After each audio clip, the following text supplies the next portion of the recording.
Hi everybody, welcome back to Clean Eating Kitchen. I'm Carrie and this is where I share easy gluten-free and dairy-free recipes. And I'm still stuck at home, you probably are too, and I have a bunch of really ripe bananas. So today I'm gonna make them into a gluten-free chocolate chip banana bread. It is so delicious and it's really easy to make. So let me show you exactly how to do it.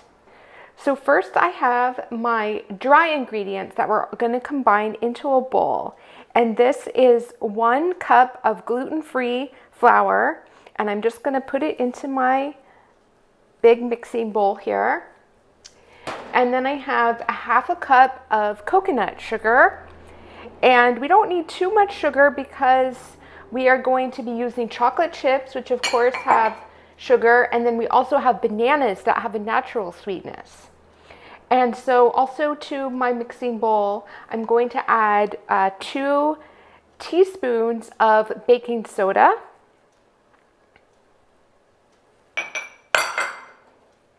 and 1 tablespoon of ground cinnamon.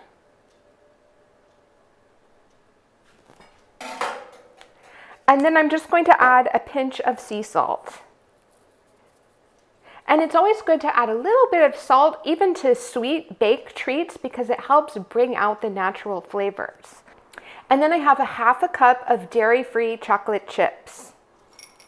And I've reserved a little bit of the chocolate chips that will sprinkle onto the top of the banana bread because it's always nice, I think, when you're making something to see visually what is inside the recipe. So in this case, since this is a chocolate chip banana bread, we'll have little chocolate chips on top, and so it'll be really obvious what the recipe is. So now that I have my dry ingredients whisked together in my mixing bowl, I'm just going to set aside the dry ingredients and we're going to prepare the wet ingredients. So for this, I have my food processor. And I just have a basic food processor. It's nothing fancy. And I'm going to get it set up here. And we do need either a food processor or a blender because we do need a food processor or a blender because of the bananas. We need to get them really fully blended into the wet mixture. I have 4 here. We're actually just going to be using 3. And so I will add them into the bowl of the food processor. And if you're like me, you've been home for a few weeks now and not going to the store very often. So I think it's great to use up some of these pantry ingredients and not let them go bad. So banana bread, of course, is just perfect for using ripe bananas because the riper the bananas are, the sweeter that they will be. And so I have 3 here, and these will be the base of the wet mixture. And then to the bananas, we're going to add 2 eggs.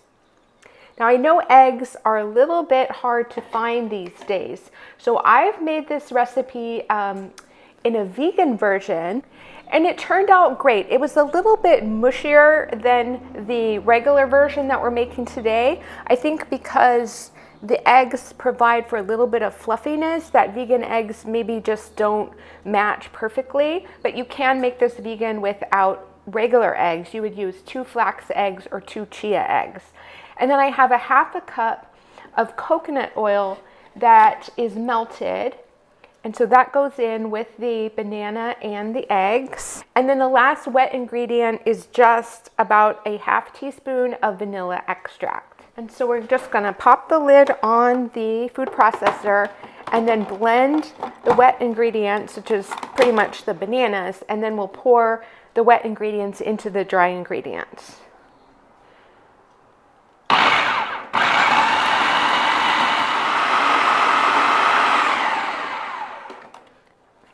Okay, that took no time at all, and the bananas are nice and liquefied, blended with the other ingredients. So I'll just remove this. So I'm just going to grab my bowl of the dry ingredients and we're going to pour the banana mixture in, and that will be our batter. Okay.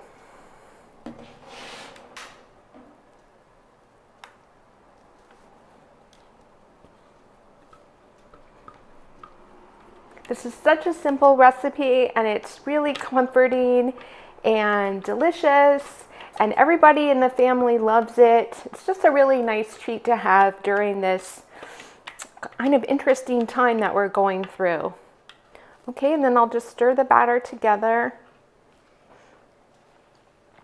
And I've been preheating my oven at 350 degrees. And so the bread will just need to bake for about 50 minutes. It takes a while, but it's well worth it. This is one of my favorite recipes. I think this might be the third time that I've made it in about 10 days. Now, before I pour it into my loaf pan, I do want to spray it with nonstick cooking spray.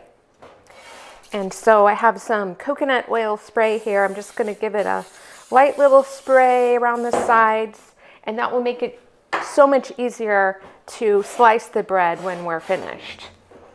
So I'm just going to pour the batter into the loaf pan.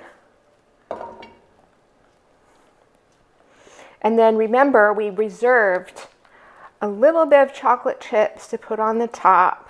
And if you don't like chocolate, of course, you could leave the chocolate chips out and it will just be a plain banana bread.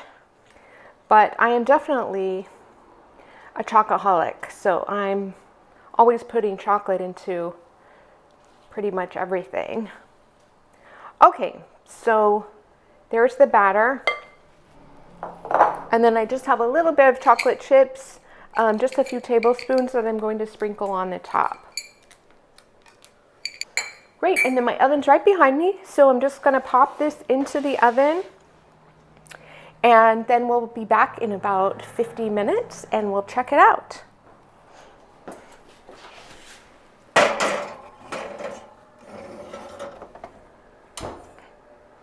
Okay, so it's been about 50 minutes and it smells so good in my kitchen right now. And while I was waiting for the bread to bake, I did a little home workout. That's why I'm wearing my casual clothes today. Actually, I always wear casual clothes. But let's see how the bread turned out.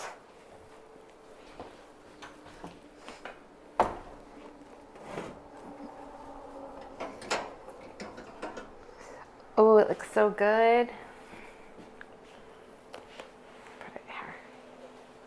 The best way to make sure that a baked bread like this is cooked through is to use a wooden toothpick and insert it into the center, and if it comes out clean, then you know that it's cooked through. And so actually with this bread, we do need to let it cool before it slices really well, and it will sweeten up even more once it's refrigerated. So I recommend waiting maybe 10 to 15 minutes before serving, and then you can refrigerate any leftovers and slice it, and you can either toast it or heat it up in the microwave and enjoy it slightly warm. So I hope that you love this recipe. I consider this as part of my pantry cooking series, and I will link to that playlist above, and I'll see you in the next video. Bye.